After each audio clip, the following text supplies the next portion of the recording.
Bem, vamos lá então, caros. Vamos passar a solução da quinta questão da nossa lista de exercícios, né? Projetando aqui, olha lá.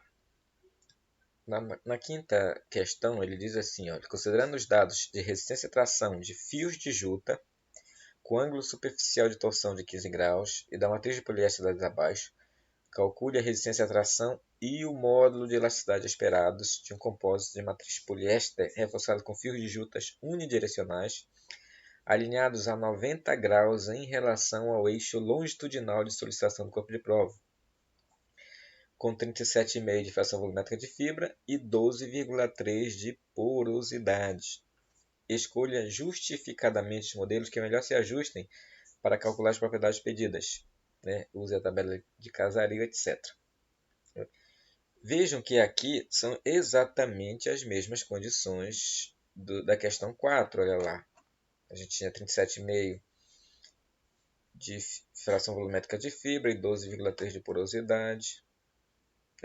A única diferença da questão 4 para a questão 5 é que aqui os fios de juta estão sendo solicitados na direção 2, ou numa direção a 90 graus em relação à direção 1, que é a direção 2, na direção perpendicular ao alinhamento das fibras. Tá? Então, todos os outros dados são os mesmos dados de entradas. Olha, a fibra de juta, a matriz de poliéster insaturado, etc. Então, a única diferença é que a gente está aqui solicitando na direção 2. Para este caso, nós não temos um modelo específico. O que a gente vai fazer, nós vamos adaptar o modelo de chá. Como é que nós vamos adaptar o modelo de chá? O modelo de chá tem neta 0 e neta L e neta D. O neta 0 é o fator de eficiência do comprimento da interface. Vai continuar sendo 1 para a gente, porque a interface a gente vai dizer que é perfeita e o comprimento, as fibras são contínuas, os fios são contínuos unidirecionais. O neta D é o fator de eficiência da distribuição e orientação do reforço. Então vejam que tanto o chá quanto o Medicine nos permitem calcular, adaptar o modelo quando você não tiver orientação exatamente na direção 1. Ou seja, este neta D ele pode ser menor que 1 para prever as situações em que as fibras não estão alinhadas necessariamente na direção 1. E aí, tanto o chá quanto o Medicine, eles propõem lá vários valores para esse neta D em função dos ângulos de orientação da fibra em relação à solicitação. Eu comparei, fiz algumas comparações e vi que a tabela de Casaril que a gente tem, cadê a tabela de Casaril? Pode ser adaptada para a gente usar, tá aqui a tabela de Casaril, para a gente usar para alimentar aquele fator de orientação. Então, como é que a gente usa essa tabela? Olha lá, orientação da fibra e aqui é a eficiência do reforço que a gente vai colocar lá no caso do neta D do modelo de chá. Orientação das fibras. Todas as fibras paralelas é o nosso caso. As fibras são todas paralelas entre si, mas também poderia ser bidirecionais, em tecido. Fibra distribuída uniforme e aleatoriamente num plano. Vejo que aqui é 3/8, que vai dar aquele mesmo 0,375, que a gente viu lá no modelo de Queen e Carvalho, se não me engano. Fibras distribuídas uniforme e aleatoriamente no espaço tridimensional. Olha, vai dar 1/5. Quando você tem ela randômica no volume. E aqui quando a gente tem randômica no plano. Tá? No nosso caso, as fibras estão todas paralelas, que tem duas possibilidades. A primeira, quando elas são a carga é aplicada paralela às fibras, ou na direção 1, o fator de eficiência vale 1, como a gente vem usando até agora. E quando as fibras são perpendiculares, aliás, quando a carga é aplicada perpendicular ao alinhamento da fibra, quanto vale o fator de eficiência? 0. Isso quer dizer, se a gente olhar o modelo de chá, olha lá, este cara aqui vai ser 0. ele sendo zero, ele vai anular toda a contribuição da fibra para a rigidez da lâmina. Então, a rigidez da lâmina basicamente vai depender da matriz e ainda vai ser minorada pelos efeitos da porosidade. Tá? Então, nós vamos calcular na direção 2 pelo modelo de Chá, né? E vamos escolher também um outro modelo lá, daqueles que nós temos para calcular na direção 2, para comparar, tá? Como está mais fácil, vamos fazer logo pelo modelo de Chá, que já está tudo prontinho aqui, ó. Então, o que eu vou fazer? Eu vou copiar aqui, dar um Ctrl C aqui, vou colar aqui embaixo. Vamos ver. Isso aqui que era a questão 4, agora vai passar a ser a questão 5. E vou fazer como nós fizemos anteriormente. Eu vou selecionar, ó. Selecionei a questão 4. Cliquei com o botão direito do mouse. Formatar. Comentar. Perceba que está tanto para comentar quanto para descomentar. Ou seja, se eu selecionar aquele texto que eu já comentei, deixei como comentário, eu posso reabilitar ele novamente, né? Nesse momento eu quero inabilitar a questão 3, a questão 4, para que a gente use somente a questão 5. Eu vou fazer logo a alteração aqui. O modelo de Madison a gente não vai usar, vou tirar daqui. Vou fazer só a alteração para que o modelo de chá fique de acordo com o que está aqui. Neta 0 e neta D, né? Neta L e neta D. Então esse cara aqui vai ser o seu neta D. Muito bem. Aqui o neta L. E aqui o neta D. Muito bem. Né? O neta L vai continuar sendo 1, mas o neta D vai passar a ser 0. Por que o neta D passa a ser 0? Porque o neta D é o fator de eficiência da distribuição e da orientação. Né? E nós vimos lá na tabela de Casaril que quando você tem todas as fibras paralelas e elas estão solicitadas de forma perpendicular ao alinhamento das fibras, a gente pode considerar que o fator de eficiência do reforço é igual a 0, né? Tirando assim toda a contribuição da fibra para a rigidez da lâmina. Vamos colocar aqui na direção 2. Vejam que, olha, na direção 1 dava 3,01 GB, né? Obviamente essa tem que dar mais baixa. Vamos ver quanto vai dar. Rodando na direção 2, olha só, foi de 3,1 para 0,48, 49 gigapascal, né? Se nós compararmos com as propriedades da fibra, ela foi para 0, não tem nenhuma contribuição. Mas da matriz, mesmo a matriz, olha, ela tinha um módulo de 1,267. Né? Agora, a resposta elástica ficou abaixo, inclusive, do valor da matriz. Por que fica abaixo? Porque além da fibra não contribuir mais, né, que a gente anulou toda essa primeira parte, né, ainda tem aqui a porosidade que está diminuindo, né, o desempenho, né, mecânico da matriz. E como ela é considerável, ela derruba bastante. Muito bem. 0,4892 gigapascal.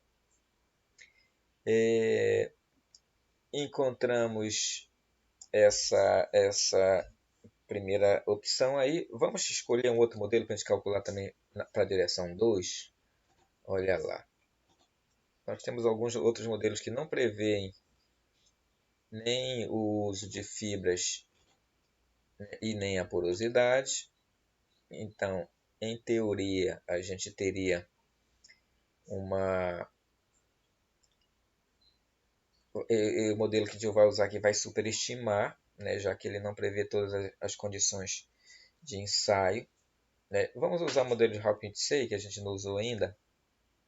A gente poderia usar Hopkins-Say, poderia usar Hopkins e Chamish, que nós já usamos. A regra das misturas inversa. Vamos fazer por Hopkins-Say. né?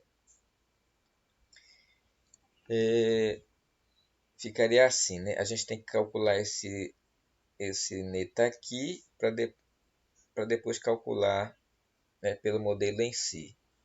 Então, este neta aqui, vou colocar aqui, cálculo de molaridade,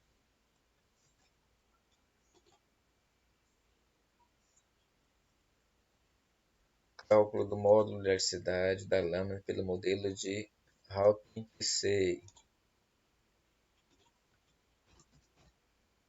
Hawking-Picey. Muito bem. Aquele neta eu vou chamar de N, simplesmente. Eu acho que N não tem nenhuma uma variável que tenha chamado simplesmente de N. Vocês podem dar outro nome. É igual. A razão, eu vou colocar aqui um parênteses para esse numerador aqui. Módulo da fibra sobre o módulo da matriz. Módulo da fibra que nós já temos dividido pelo módulo da matriz, que nós também já temos. Tá? Menos 1. Fecha o parênteses. Dividido por abre parênteses. Ó. Módulo da fibra pelo módulo da matriz, mais 1. Vou copiar aqui. Ctrl C. Ctrl V. A diferença aqui, em vez de menos, vai ser mais. Tudo bem, vamos conferir.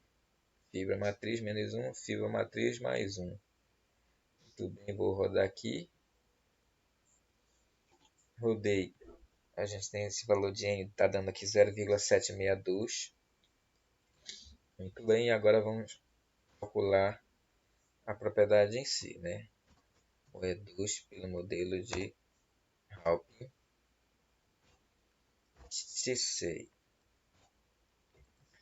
Seria o módulo de elasticidade da matriz, né? O módulo de elasticidade da matriz vezes. Esse cara está aqui dividindo, eu vou passar ele multiplicando, ele vai multiplicar por esse conjunto todo aqui, né? Abre parênteses. 1 mais. Essa cobrinha aqui é o zeta. Quanto é que vale o zeta? Ele vale 2 para quando a gente está lidando com fibra de seção circular, que é o nosso caso, né? A gente está lidando com fibra, a seção é aproximadamente circular, não é bem circular, a gente vai forçar essa barra aqui, né? Então, aqui no zeta eu vou lançar direto 2, tá? 1 mais 2 vezes. O neta que nós já calculamos, vezes a fração volumétrica de fibra, fecha parêntese, tá? Dividido, bem parecido, eu vou copiar, só não tem aqui o zeta e aqui é menos, tá? Dividido por esse cara aqui todo, ó. Ctrl C, Ctrl V, então é 1 menos neta vezes a fração volumétrica de fibras. É isso. Vou colocar um ponto e vírgula que a gente não quer mais ver esse cara aqui. E vou rodar. Então vejam, olha lá. Vamos ver se foi coerente. O módulo da fibra 9,38. O módulo da matriz 1,267. E o módulo da lâmina 2,7877. Deixa eu ver aqui rapidinho se está tudo certo. 1 mais 2 vezes neta vezes a fração volumétrica de fibra, dividido por 1 menos neta vezes a fração volumétrica de fibra. Tudo certo. Então, como a gente esperava, o modelo de Hawking-Picey ele superestimou, né, já que ele não considera aqui a porosidade, nem considera o fato de a gente estar trabalhando com fios, né? E cabe a vocês, então, justificar né, essa diferença aqui e a escolha de cada um dos modelos, né? Fazendo sempre a ressalva que na direção 2, RAW-Print-C, ele não é um modelo tão adequado, haja vista não está preparado para trabalhar com fios e nem prevê a porosidade.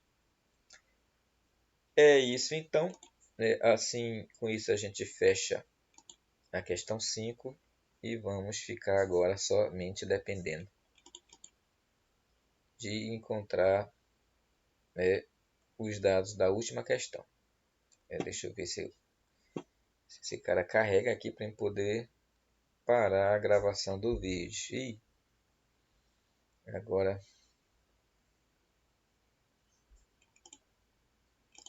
só um momentinho. Isso, pronto.